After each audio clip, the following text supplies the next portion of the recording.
नमस्कार। श्री गणेशाय नमो नमः। सरस्वती नमस्तुभ्यं वरदे कामरूपिणी विद्यारंभम करिष्यामि सिद्धिर्भवतु मे सदा। शिव शक्ति को कोटि कोटि प्रणाम। मेरे श्रोतागण, मैं आपको आज श्रीमद् भगवत गीता के 16वें अध्याय की जानकारी दे रही हूँ कि 16वें अध्याय में श्री कृष्ण ने अर्जुन को क्या ज्ञान दिया, किस प्रकार की ज्ञान से उनके मोह को भंग किया।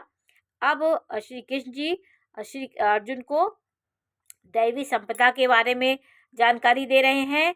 दैवी संपदा के अहिंसा आदि गुणों के बारे में उन्होंने बताया और आसुरी संपदा के बारे में बताया। दैवी और आसुरी संपदा का फल उन्होंने बताया। आसुरी संपदा वाले नास्तिक जो व्यक्ति होते उनके बारे में जानकारी दी। आसुरी प्रकृति वालों की घोर नरक की प्राप्ति कैसे होती है इस बारे में बताया। काम, क्रोध, लोभ नरक के 3 द्वारों का कथन उन्होंने किया और श्रेय साधन से परम गति की प्राप्ति के बारे में जानकारी दी। तो ये शास्त्र विधि को त्याग कर इच्छा अनुकूल वर्तने वालों की निंदा, शास्त्र के अनुकूल कर्म करने वाले की प्रेरणा, उन्होंने ये सब बताया कि जो दैवी संपदा होती है, आसुरी संपदा वाले कैसे होते हैं। सदाचार के अभाव का कथन उन्होंने किया कि ये सब के अभाव में व्यक्ति कैसे हो जाता है। तो 16वें अध्याय में उन्होंने आसुरी संपदा और दैवी संपदा के बारे में जानकारी दी। अब देखिए अर्जुन को किस प्रकार का वो ज्ञान दे रहे हैं। श्री कृष्ण भगवान बोले कि हे अर्जुन, दैवी संपदा जिन पुरुषों को प्राप्त है तथा जिनकी आसुरी संपदा प्राप्त है, उनके लक्षण पृथक पृथक कहूँगा। उन्होंने कहा कि दैवी संपदा जिनके पास है, दैविक शक्तियाँ जिनके पास है और जिनके पास आसुरी संपदा है, उसके अलग अलग पृथक पृथक मैं तुमको जानकारी दूंगा अर्जुन को। तो उन्होंने कहा कि सर्वथा भय का अभाव, जिसके अंदर सर्वथा भय का अभाव हो, अंतःकरण की अच्छी प्रकार से स्वच्छता, तत्व ज्ञान के लिए ध्यान योग में निरंतर दृढ़ स्थिति और सात्विक दान, परमात्मा के स्वरूप को तत्व से जानने के लिए सच्चिदानंद घन परमात्मा के स्वरूप में एक ही भाव से ध्यान की निरंतर गाढ़ स्थिति का नाम ज्ञान योग व्यवस्थित समझना चाहिए। ज्ञान योग दृढ़ता भगवान में हो तो वो ज्ञान होता है।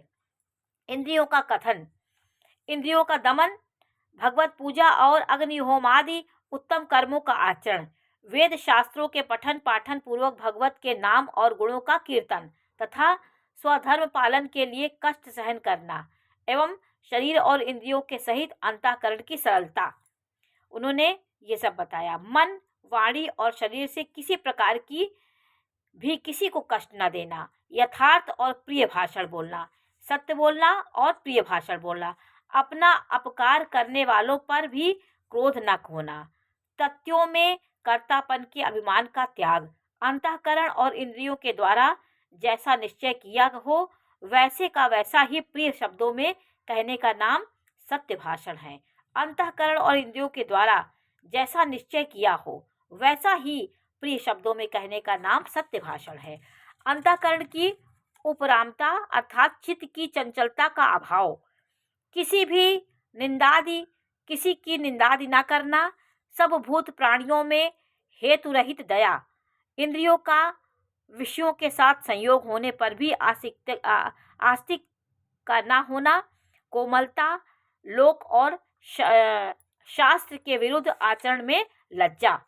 उन्होंने कहा कि लोक और शास्त्र में जो आचरण बताए गए उनके विरुद्ध काम करने से आपको लज्जा हो, व्यर्थ चेष्टाओं का अभाव, तेज, क्षमा, धैर्य और बाहर भीतर की शुद्धि, किसी में भी शत्रु भाव का ना होना और अपने में पूज्यता के अभिमान का अभाव।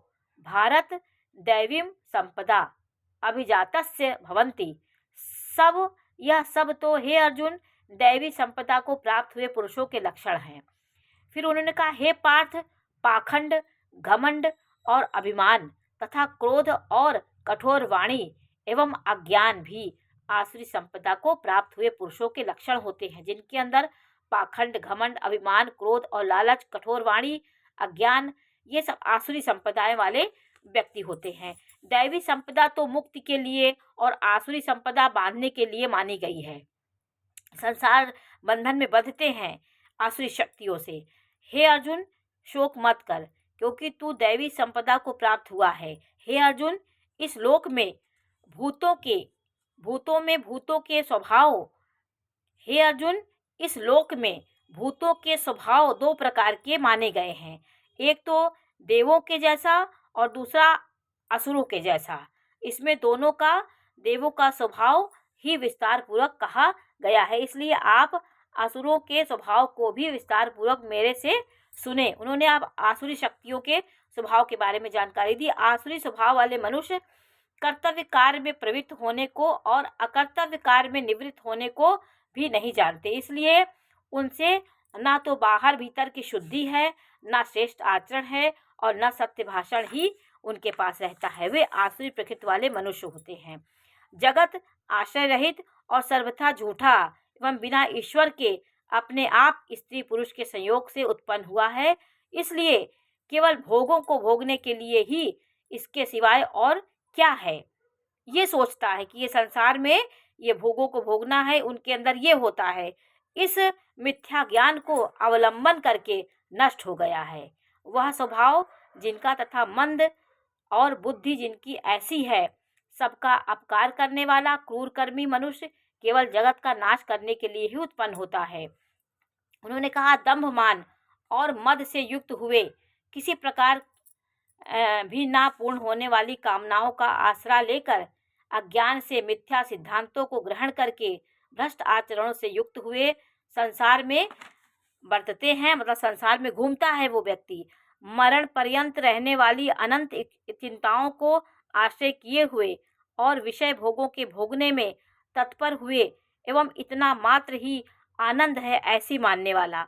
उन्होंने इन इंद्रियों के सुखों को ही सब कुछ मान बैठा हो, संसार की खुशियों में ही सांसारिक भोग विलास को ही सब कुछ मानने वाला हूँ आसुर प्रवृत्ति वाला होता है।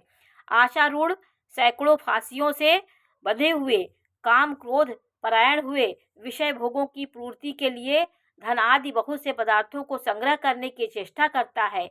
मैंने आज यह तो पाया है कि इस मनोरथ को क्या पाऊंगा, मेरे पास यह धन है फिर भी यह होवेगा। उन्होंने धन को ही सब कुछ मानता है आसुरी प्रवृत्ति वाला, और क्या करता है वह, शत्रु मेरे द्वारा मारा गया और दूसरे शत्रुओं को भी मैं मारूंगा। मैं ईश्वर और ऐश्वर्य को भोगने वाला हूँ, मैं सब सिद्धियों से युक्त एवं बलवान हूँ, सुखी हूँ, ये उसके मन में होता है। और बड़ा धनवान और अभी बड़े कुटुंब वाला हूँ, मेरे समान दूसरा कौन है। मैं यज्ञ करूँगा, मैं दान दूंगा, हर्ष को प्राप्त होऊंगा। इस प्रकार के अज्ञान से मोहित होता है। अनेक प्रकार से भ्रमित हुए चित्त वाले अज्ञानी जन मोह रूप जाल में फंसे हुए हैं। विषय भोगों में अत्यंत आसक्त हुए महान अपवित्र नरक में गिरते हैं। उन्होंने कहा कि वे अपने आप को ही श्रेष्ठ मानने वाले घमंडी पुरुष धन और मान के मद से युक्त हुए, शास्त्र विधि से रहित केवल नाम मात्र के यज्ञों द्वारा पाखंड से यजन करते हैं। अहंकार, बल, घमंड, कामना और क्रोधादि के परायण हुए दूसरों की निंदा करने वाले पुरुष अपने और दूसरों के शरीर में स्थित मुझ अंतर्यामी से द्वेष करने वाले, उन द्वेष करने वाले पापाचारी और क्रूर कर्मी नराधर्मों को मैं संसार में बारंबार आसुरी योनियों में ही गिराता हूँ। उन्होंने कहा, मैं आसुरी ऐसे क्रूर कर्मी नराधर्मों को संसार में बारंबार आसुरी योनियों में ही गिराता रहता हूँ, अर्थात शूकर, कुकर आदि नीच योनियों में उनको मैं गिराता हूँ। इस प्रकार की प्रवृत्ति वाले आसुरी प्रवृत्ति वाले को, हे अर्जुन, वे मूढ़ पुरुष जन्म जन्म में आसुरी योनि को प्राप्त होते हैं, मेरे को ना प्राप्त होकर उससे ही अति नीच गति को ही प्राप्त होते हैं, अर्थात घोर नरक में पड़ते हैं। काम, क्रोध तथा लोभ यह तीनों प्रकार के नरक के द्वार हैं।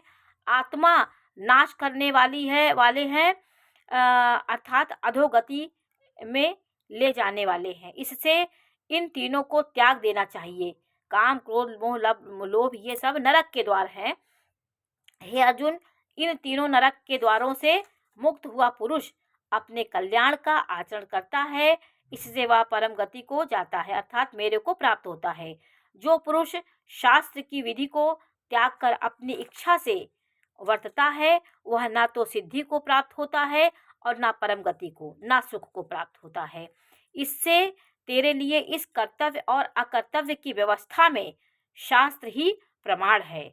ऐसा जानकर तू शास्त्र विधि से नियत किए हुए कर्म को ही करने के लिए योग्य है।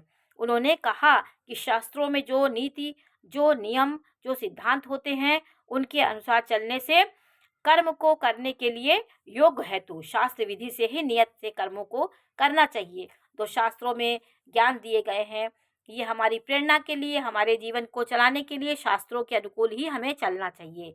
तो श्री कृष्ण ने इस तरह 16वें अध्याय में उनको ज्ञान दिया कि कैसे आसुरी शक्ति होती, दैविक शक्तियों कैसी होती हैं, उनके क्या आचरण होते हैं, वो कैसी गति पाते हैं, इस बारे में जानकारी दी श्री कृष्ण जी ने अर्जुन को। तो आज मैंने आपको 16वें अध्याय के बारे में जानकारी दी। अब मैं 17वें अध्याय, 18वें अध्याय के बारे में जानकारी दूंगी, क्योंकि 18 अध्याय तक ही श्रीमद् भगवद गीता है। तो मैं जानकारी दूंगी हर एक अध्याय की। नमस्कार।